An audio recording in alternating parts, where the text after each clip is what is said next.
Prosciutto is one of the most important Italian ingredients, and let's admit it, I mean, who doesn't love prosciutto? And since we love to tell you stories and to show you how things are produced in Italy, we traveled all the way to this one tiny town, the only one allowed to prepare one very type of prosciutto. We are in San Daniele del Friuli, in the region of Friuli Venezia Giulia, in the northern part of Italy, and we're here to taste Prosciutto San Daniele.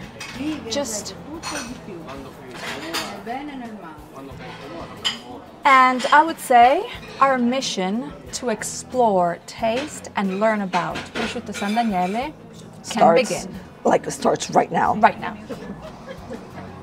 Valeria, I know that this is something. There's a do it. This is something that I love to do. This is so Is us. it elegant?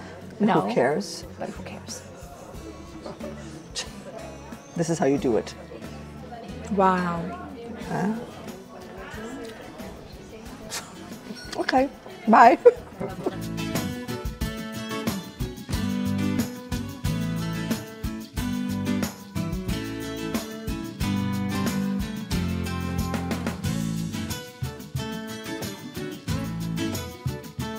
What makes Prosciutto San Daniele is the setting. And this is why we decided to start from where everything begins. We are in a river called Tagliamento, and it's the mix between the Alps, the winds from the Alps, the winds from the sea, and the breeze from this river that makes San Daniele del Friuli have a unique microclimate, I would say. Brava!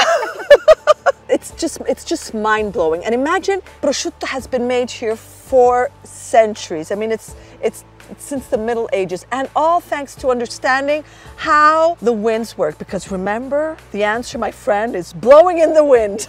Yes. And it's all a game of winds. The winds that come, that dry out, the winds that, the breeze that then helps. It's just magical. And okay, but let's get to the point. Very difficult with me. Very difficult with her. So how is Prosciutto San Daniele made? I must say that walking through the cellars and just being surrounded by this art, because it is an art, and we actually went to a very small producer. It's a family-run producer, and just seeing them understand and explaining something that they create is actually very unique. I'm going to try to explain how this incredible product is made. Okay, so picture this. Only 10 out of the 20 Italian regions are allowed to breed the pigs that will then become Prosciutto San Daniele. They arrive, they are slaughtered, and once they arrive to where they're going to start their aging process, they are immediately stamped with a seal that identifies where it comes from, the age of the pork, and so on. Now, again, we're only using the back legs, and that is it. Now, they arrive, they are immediately salted, because guess what? That is the only ingredient that is used. You have very good high quality pork, Italian breed, and salt. That is it. And then it's just time, technique, so many other factors that nature gives us, okay? So once this is done, the leg is left in salt 1 day per kilo. So picture that. I would take me a long, long time to dry out like a prosciutto. And so considering that each leg is between 12 and 17 kilos, it's about 2 weeks of drying out. Then once all this is dried out, the legs are cleaned up, and this is where they start their aging process. They are put in a refrigerated room, because remember, all this initial part is usually done in winter, because that's when you work with raw meats. After this, the prosciutto legs are taken to a temperature, to a room that has natural temperature, and here is where nature does its magic, because these rooms are positioned in a way that you have air coming in the morning from the Alps and from the Adriatic Sea. So it's a breeze, it's a window, it's a corridor of winds coming in and doing their magic. And also how you open the window and you close the window. I mean, it's just amazing. And considering that this has been done like that since the Middle Ages, it's just mind-blowing. And then before they are taken to their final part where they age for longer, there is this paste that is created with pork fat and flour, and it goes to cover the part where the meat is, so that it just helps it helps it protect. And then after that, it is taken down to the basement where then it does its magic. And all the aromas, they intensify and they become the magic of what it is now, because it's just the fat and the lean part have to become one, and it's just perfection. And what happens next? Just not any leg becomes Prosciutto San Daniele. There is an inspector that actually comes and checks that everything is done perfect. And he does so with it's a little piece of bone, very sharp from the horse, and they insert it in specific parts of the prosciutto to make sure that what comes out, so the smell and the aromas match exactly what the prosciutto is expected to turn out to be. And only once everything has been approved, then only then they burn the stamp of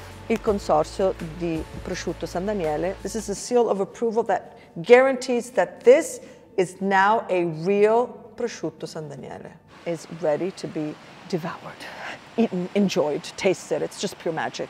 And then we did the tasting.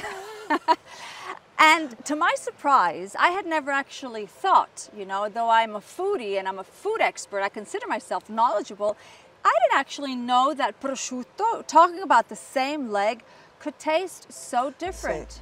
So those 3 cuts that we had. So Fiocco is this part here, correct? Is this part here?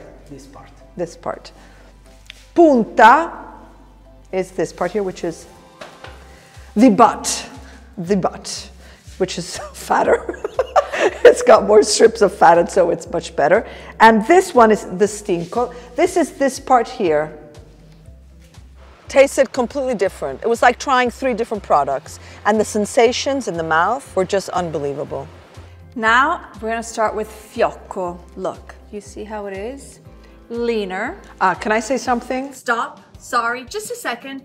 I wanted to tell you that if you haven't yet subscribed to our channel, Local Aromas, do it now. There's so many things that we're working on, so many videos about Italy that I know that you do not want to miss. So subscribe now.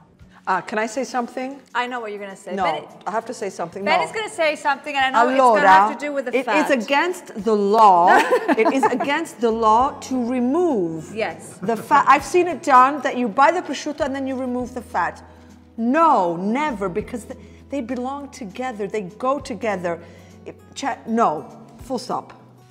Because the meat and the fat, they compensate. Benny, come, let's try the punta.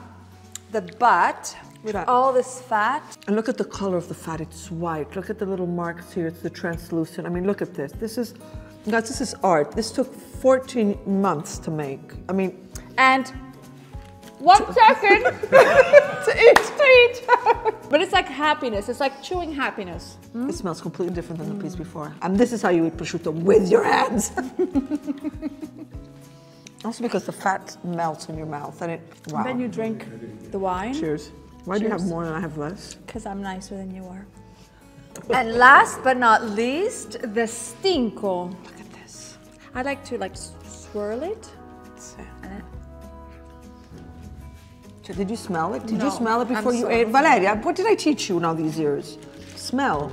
Here it's got a completely different aroma. It's more. Such a sommelier. I am. Yeah. Wow.